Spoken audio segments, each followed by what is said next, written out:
नमस्कार, मैं हूं दीपिका। हमारे इस खास बुलेटिन में आपका स्वागत है। अगले आधे घंटे में हम आपको दिखाएंगे 1 मिनट में पूरी खबर, उसका पूरा विश्लेषण। तो हो जाइए आप तैयार 1 मिनट में खबरें देखने के लिए, वो भी बिल्कुल नए अंदाज में। कानपुर के घाटमपुर थाना क्षेत्र के बीरपुर गांव के एक व्यक्ति की करंट लगने से मौत हो गई। इसके बाद गांव वालों ने जमकर हंगामा किया। दरअसल निर्माणाधीन गेस्ट हाउस में करंट लगने से मजदूर की मौत हुई थी, जिससे नाराज गांव वालों ने शव को लेकर हाईवे पर जाम लगा दिया और मुआवजे की मांग पर अड़ गए। इस जाम की सूचना के बाद मौके पर एसडीएम साहब पहुंच गए और गांव वालों को समझा बुझाकर जाम खुलवाने की कोशिश की, लेकिन मांग पूरी नहीं होने पर गांव वालों ने एसडीएम की गाड़ी पर हमला ही कर दिया। तस्वीरों में देखिए, लोग एसडीएम की गाड़ी को चारों तरफ से घेरे हुए दिखाई दे रहे हैं और चारों तरफ से पत्थरबाजी हो रही है। इस पत्थरबाजी में एसडीएम की कार के शीशे चकनाचूर हो गए। फिलहाल मामला शांत हो गया है।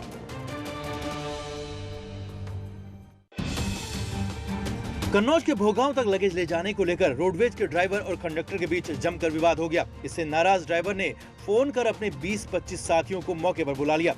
इसके बाद युवकों ने कंडक्टर को परिसर में दौड़ा कर पीटा। बीच बचाव करने पर स्टेशन मास्टर को भी पीटा गया। युवकों ने ऑफिस में घुसकर तोड़फोड़ भी की। मारपीट की सूचना मिलते ही सराय मीरा चौकी पुलिस मौके पर पहुंच गई। पुलिस ने मारपीट कर रहे 2 युवकों को हिरासत में ले लिया। मारपीट की पूरी घटना सीसीटीवी में कैद हो गई। स्टेशन मास्टर जयवीर सिंह ने बताया कि वो अपने ऑफिस में काम कर रहे थे। इसी दौरान कंडक्टर को कुछ लोग मारने लगे। बचाने पर उनसे भी मारपीट की गई। आरोपी ड्राइवर के खिलाफ विभागीय कार्रवाई की जाएगी।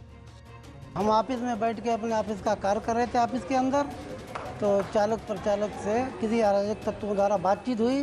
उनको मारते हुए हमारे ऑफिस के अंदर घुसते हुए चले आए और चालक को मतलब अंधाधुंध मार रहे थे। मेरे भी कुछ चोटें लगी, बेल्ट, डंडे। उन्नाव पुलिस ने अपने ही विभाग के एक दरोगा पर एफआईआर दर्ज की है। दरोगा नरेंद्र सिंह पर अपने विभाग की एक महिला कर्मचारी की बेटी से बदमिजाजी और धमकी देने का आरोप है। आरोप लगने के बाद दरोगा नरेंद्र सिंह पर SC/ST एक्ट के तहत केस दर्ज कर उन्हें लाइन हाजिर कर दिया गया है और सर्किल ऑफिसर की अगुवाई में जाँच बिठा दी गई है। औरास थाने पे नियुक्त एक सब इंस्पेक्टर के खिलाफ एक महिला के द्वारा छेड़खानी के संबंध में एक एप्लीकेशन पुलिस ऑफिस में दिया गया था, जिसका संज्ञान लेते हुए मेरे द्वारा CO बांगरमऊ और एक महिला इंस्पेक्टर से इस प्रकरण की जांच कराई गई है। दरोगा पर आरोप लगाने वाली लड़की औरास थाना में तैनात महिला चौकीदार की बेटी है। आरोपी के मुताबिक 12 सितंबर को लड़की अपनी मां के साथ जब इंस्पेक्टर नरेंद्र सिंह के पास एक मामले में कार्रवाई की मांग करने गई थी, इसी दौरान दरोगा उसके साथ जबरदस्ती की कोशिश करने लगा और मुंह खोलने पर झूठे केस में फंसाने की धमकी देने लगा। हरदोई के पिहानी कोतवाली इलाके के प्राइवेट अस्पताल पर गंभीर आरोप लगा है। निजी अस्पताल पर बगैर पैसे दिए नवजात बच्चे का शव न देने का आरोप लगा है। खबर मिलते ही पुलिस मौके पर पहुंची और उसने नवजात के शव को उसके पिता के सुपुर्द करवाया। दरअसल पिहानी के रहने वाले शख्स ने अपनी पत्नी की डिलीवरी प्राइवेट अस्पताल में करवाई थी, जहाँ महिला ने एक मृत बच्चे को जन्म दिया। बच्चे के पिता का आरोप है कि डॉक्टरों ने 18,000 रूपए का बिल बना दिया, लेकिन उसके पास सिर्फ 8,000 रूपए ही थे। लापरवाही बरतने की वजह से उसके बच्चे की मौत हो गई। इसके बाद 10,000 रूपए और लाने के बाद ही नवजात का शव देने की बात अस्पताल प्रशासन के जरिए कही गई। हालांकि ASP कपिल देव ने बताया कि पुलिस के पहुंचने पर दोनों पक्षों में समझौता हो गया। परिजन बच्चे के शव को लेकर अपने गांव चले गए। इनका पैसों की लेन देन को लेकर के कुछ डॉक्टर से विवाद हुआ था। पुलिस जब मौके पर गई उसके बाद विवाद का निस्तारण मौके पे ही हो गया है। दोनों पक्षों में बातचीत हो गई थी। उनके देन लेन की जो बातें थी वो सॉल्व हो गई थी।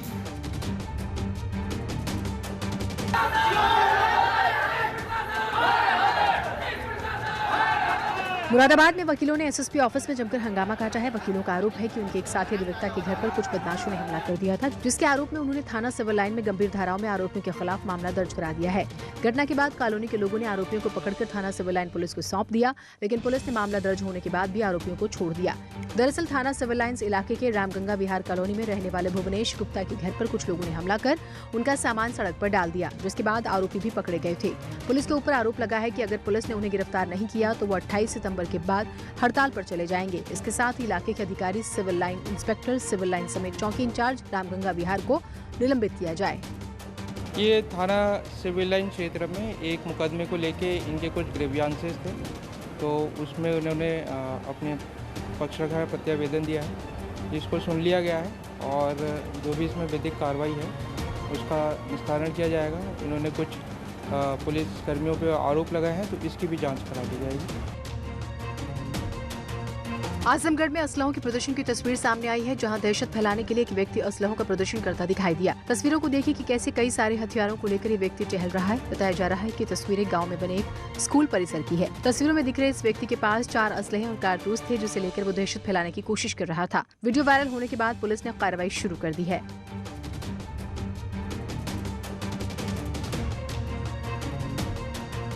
ग्रेटर नोएडा में फायरिंग से दहशत फैल गई है, जब एक किशोर ने हवाई फायरिंग कर दी। फायरिंग का यह वीडियो सोशल मीडिया पर तेजी से वायरल हो रहा है। वीडियो ग्रेटर नोएडा में जेवर के मंडलपुर गांव का बताया जा रहा है। वायरल वीडियो के आधार पर पुलिस मामले की जांच में जुट गई है।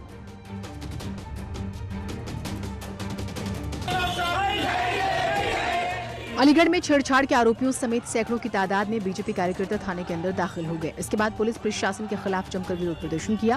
पुलिस कंट्रोल रूम पर सूचना मिलने के बाद मौके पर कई थानों की पुलिस फोर्स और आला अधिकारी पहुंचे। महिला नेता अल्पसंख्यक मोर्चा के महानगर अध्यक्ष समेत 6 लोगों के खिलाफ FIR कराई गई। इस FIR को लेकर बीजेपी नेताओं ने थाने के अंदर विरोध प्रदर्शन किया। विरोध प्रदर्शन के दौरान बीजेपी नेताओं ने सोशल डिस्टेंसिंग की जमकर धज्जियां उड़ाई। प्रदर्शन के दौरान पुलिसकर्मियों से अभद्रता करने पर बीजेपी कार्यकर्ता उतारू हो गए। दरअसल बीजेपी महिला नेता ने अल्पसंख्यक मोर्चा के महानगर अध्यक्ष इमरान अलीम सैफी पर शोषण का आरोप लगाया। साथ ही छेड़छाड़ और मारपीट की धाराओं में केस दर्ज कराया गया, जिसके बाद आरोपी बनाए गए लोगों के पक्ष में सैकड़ों बीजेपी कार्यकर्ताओं ने थाने का घेराव किया। इस दौरान मुकदमे में नामजद सभी आरोपी भी मौजूद रहे। कि ऐसे उन लोगों के पैसे ये नहीं दे रही हैं और लगातार उन्हें धमकी दी जा रही है और उन्हें फंसाने की धमकी दी जा रही है। किसान विधेयक के विरोध में किसान पूरे देश में धरना प्रदर्शन कर रहे हैं। यूपी में भी तमाम जिले से हंगामे की खबरें दिन भर आती रही, जिससे आम लोगों को काफी परेशानियों का सामना करना पड़ा। हापुड़ में चक्का जाम में 2 एम्बुलेंस फंस गई। हापुड़ के NH9 पर किसान धरना दे रहे थे, जिसके बाद ये एम्बुलेंस फंस गई। मेरठ में भी जाम लोगों के लिए मुसीबत बन गया। किसानों के प्रदर्शन के दौरान एम्बुलेंस जाम में फंसी रही। किसानों ने कई जगहों पर हंगामा किया। बुलंदशहर में भी चक्का जाम के बाद भारतीय किसान यूनियन और कांग्रेसियों ने बुलंदशहर में मुख्य चौराहे पर चक्का जाम किया। रास्ते को जाम करके किसान नेता बैठ गए। चौराहे को हुक्का बार बना दिया गया। कृषि सुधार विधेयकों के विरोध में धरना दिया गया। शाहजहांपुर में कृषि सुधार बिल के विरोध में समाजवादी पार्टी कार्यकर्ताओं ने पैदल मार्च निकाला। कार्यकर्ताओं ने कलेक्ट्रेट पहुंचकर ज्ञापन सौंपा और केंद्र सरकार से किसान विरोधी बिल वापस लेने की मांग की। गोरखपुर में भी कांग्रेस कार्यकर्ताओं ने जमकर हंगामा किया। इस दौरान कांग्रेस के नेताओं और पुलिसकर्मियों के बीच पुलिस की झड़प हुई। निगम में कांग्रेस और किसान मोर्चा के कार्यकर्ता और नेताओं ने सरकार के खिलाफ हल्ला बोला, जमकर नारेबाजी की। समाजवादी पार्टी के कार्यकर्ता ज्ञापन देकर वहां से चले गए। इन दिनों किसान लगातार चर्चा में है। एक तरफ सड़कों पर किसान सरकार से नाराज होकर प्रदर्शन कर रहे हैं, तो दूसरी तरफ प्रकृति किसानों की दुश्मन बनी हुई है। महीनों मेहनत से उगाई गई फसलें बर्बाद हो रही हैं। दरअसल पिछले दिनों गोरखपुर में हुई जोरदार बारिश ने किसानों को बर्बाद कर दिया। बारिश के साथ चली तेज हवाओं की वजह से सैकड़ों एकड़ धान की फसल जमीन पर लेट गई, जिससे अब ये फसल लगभग बर्बाद होने की कगार पर है। जो फसलें बचकर खड़ी रह गई हैं, उनकी पैदावार भी कम हो जाएगी। किसानों का कहना है कि इस बारिश ने बहुत नुकसान किया है, किसानों को बर्बाद कर दिया। धान की फसल जो पकने वाली थी, उसका तो नुकसान हुआ ही, साथ ही तेज बारिश होने के कारण लाही की बुआई में भी अब देरी होगी। काफी खेतों में पानी लग गया है। अगर फिर बारिश हो जाती है तो वहां आने वाले वक्त में गेहूं की बुआई भी मुश्किल हो जाएगी। बहुत हानि बा, सब सड़ गइल बा। देखिए पक्कल अनाज किसान के लिए बहुत घाटा हुआ है और बहुत हानि हुआ। प्रधानमंत्री मोदी ने भारतीय जनसंघ के अध्यक्ष पंडित दीनदयाल उपाध्याय की 104वीं जयंती के मौके पर पार्टी कार्यकर्ताओं को संबोधित किया। इस मौके पर बीजेपी के राष्ट्रीय अध्यक्ष JP नड्डा और रक्षा मंत्री राजनाथ सिंह भी मौजूद रहे। उन्होंने विपक्ष को भी कटघरे में खड़ा किया। कहा, किसानों से झूठ बोलने वाले लोग उनके कंधे पर बंदूक रखकर चला रहे हैं। उन्होंने पार्टी कार्यकर्ताओं से कहा है कि राष्ट्रहित में जो योजनाएं बनाई गई हैं, उन्हें लोगों तक पहुँचाना है। कोरोना को लेकर उन्होंने कहा है कि 2 गज की दूरी, मास्क, हाथ की सफाई, इन सभी के लिए जागरूकता फैलाना जरूरी है। हमें खुद भी इन नियमों का सख्ती से पालन करना होगा और दूसरे लोगों को भी इसके लिए प्रोत्साहित करना होगा। भाजपा के नेतृत्व में NDA सरकार ने निरंतर इस स्थिति को बदलने का प्रयास किया है, प्रामाणिक प्रयास किया है, सोच समझ करके प्रयास किया है।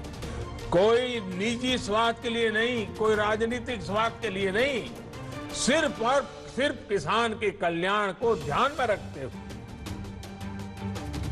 पंडित दीनदयाल उपाध्याय की जयंती पर सीएम योगी आदित्यनाथ ने भी उन्हें नमन किया। लखनऊ में पंडित दीनदयाल की मूर्ति पर उन्होंने माल्यार्पण कर श्रद्धांजलि दी। सीएम योगी ने लखनऊ में कृषि विज्ञान केंद्रों के प्रशासनिक भवनों का वर्चुअल लोकार्पण और शिलान्यास किया। इस मौके पर सीएम योगी ने कहा है कि हर जनपद में एक नया कृषि विज्ञान केंद्र बनेगा और बड़े जिलों में 2 कृषि विज्ञान केंद्र बनेंगे। उन्होंने नए कृषि बिल को किसानों के हित में बताया। गन्ना किसानों के हित में बनाने के लिए भी विभाग से कहा गया है। चूंकि न्यायालय की कुछ बाध्यताएं हैं, लेकिन हम इस कार्यक्रम को आगे बढ़ाने के लिए पूरी तरह प्रतिबद्ध हैं। प्रतापपुर चीनी मिल से जुड़े हुए सभी गन्ना किसानों के गन्ना मूल्य का भुगतान एक समय सीमा के अंदर हो। जिला प्रशासन अपने स्तर पर भी और गन्ना विभाग शासन स्तर पर भी इस बात के लिए पूरा प्रयास करेगा। इसके लिए पहले ही सभी संबंधित को जो भी आवश्यक निर्देश जारी करने थे वो किए जा चुके हैं। सीएम योगी ने कानपुर में गंगा किनारे रिवर फ्रंट बनाने की घोषणा की है। लखनऊ के बाद अब कानपुर में खूबसूरत रिवर फ्रंट बनाया जाएगा। सीएम ने इसका ऐलान प्रदेश के अधिकारियों के साथ बैठक के दौरान किया। सीएम कानपुर मंडल में हो रहे विकास कार्यों की समीक्षा कर रहे थे। समीक्षा बैठक में सीएम योगी ने कहा कि सभी अधिकारी जनप्रतिनिधियों के सतत संपर्क में रहे। सांसदों विधायकों के फोन कॉल की उपेक्षा कतई नहीं की जाए। अगर किसी अधिकारी के खिलाफ ऐसी शिकायत आती है तो उस पर कार्रवाई होगी। उन्होंने कहा कि सांसदों विधायकों की उपेक्षा जनता की उपेक्षा है, इसे स्वीकार नहीं किया जा सकता। साथ ही सीएम योगी ने कहा कि अगर कहीं सरकारी जमीन पर अवैध कब्जा है तो उसे सख्ती से निपटा जाए और जब से अवैध कब्जा हुआ है तब से किराया भी वसूला जाए। कानपुर में मेट्रो रेल के कार्य की समीक्षा करते हुए सीएम ने कहा कि शहर की सार्वजनिक परिवहन सुविधा के लिहाज से ये बेहद जरूरी है और इसे प्राथमिकता से किया जाना चाहिए।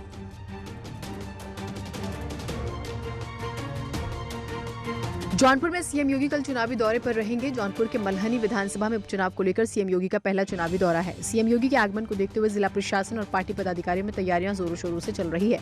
नेशनल हाईवे किनारे सनबीम स्कूल में सीएम योगी दोपहर के 12:20 पर पहुंचेंगे। सीएम योगी बूथ और सेक्टर प्रभारी कार्यकर्ताओं के साथ बैठक कर सकते हैं। इस दौरान चुनाव जीतने के नए मूल मंत्र कार्यकर्ताओं को दे सकते हैं। भारतीय जनता पार्टी के संगठनात्मक ढांचा जो है उसके अनुसार जो है पूरी तैयारी चल रही है। हमारे जिलाध्यक्ष जी के नेतृत्व में बूथ और सेक्टर प्रभारी इन सबको बैठकें हो चुकी हैं और उन सबका जो है सत्यापन भी हो चुके हैं। जौनपुर के बाद सीएम योगी देवरिया पहुंचेंगे। यहां भी सीएम के दौरे को देखते हुए तैयारियां युद्ध स्तर पर हो रही हैं। जिला मुख्यालय के चीनी मिल ग्राउंड में करीब 2:30 बजे सीएम का हेलीकॉप्टर लैंड करेगा।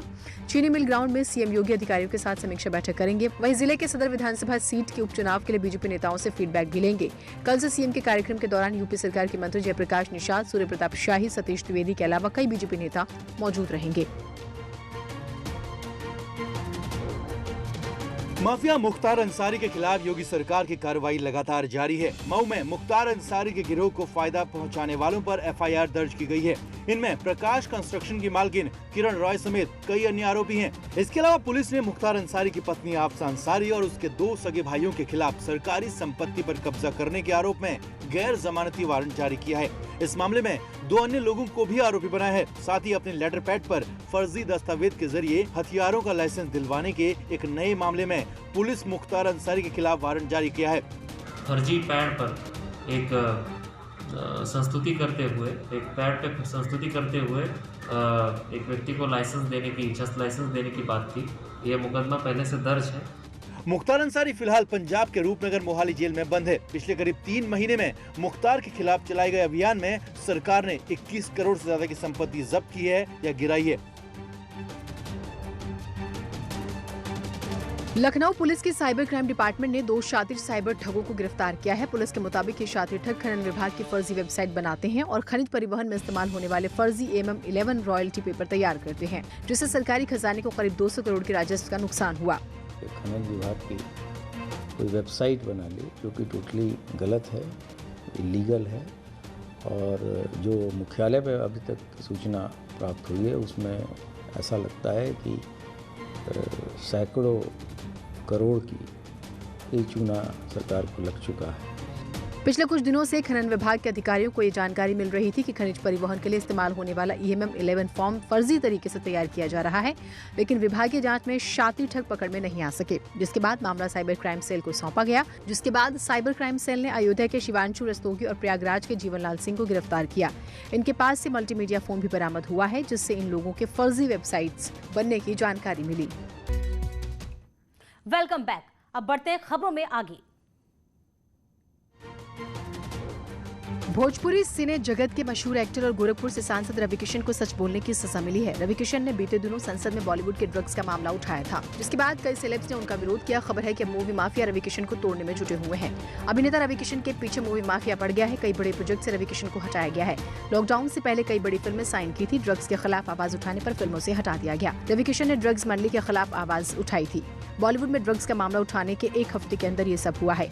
एक लॉबी रवि किशन को हर प्रोजेक्ट से बाहर निकलवाने पर तुली हुई है। वहीं इस पूरे मामले पर रवि किशन पहले ही कह चुके हैं कि उनकी लड़ाई ड्रग माफिया के खिलाफ जारी रहेगी। रवि किशन ने अपने दम पर भोजपुरी सिनेमा जगत के साथ साथ बॉलीवुड में भी अपनी अलग पहचान बनाई है। यूपी के जौनपुर से वो ताल्लुक रखते हैं। रवि किशन को ड्रग्स माफियाओं से डरने की जरूरत नहीं है। सारे कलाकार रवि किशन के साथ हैं, देश की जनता भी रवि किशन के साथ है। अब गंदगी साफ होनी चाहिए। इसमें चाहे बड़ा से बड़ा सुपरस्टार हो, स्टार हो, अगर दोषी है तो उसको सजा मिलनी चाहिए। ये ड्रग्स माफिया कुछ नहीं कर पाएंगे।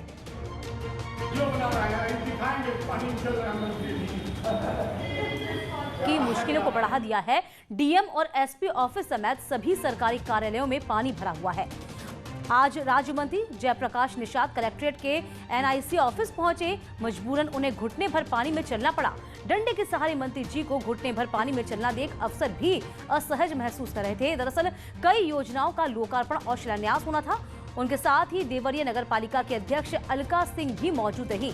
अब जब तस्वीरें वायरल हो रही हैं, बोल रही हैं, तो अधिकारियों ने मीडिया के कैमरे से दूरी बनाना ही ठीक समझा। लेकिन इतना तय है कि इस तस्वीर ने प्रशासन के तमाम दावों की पोल खोल दी है।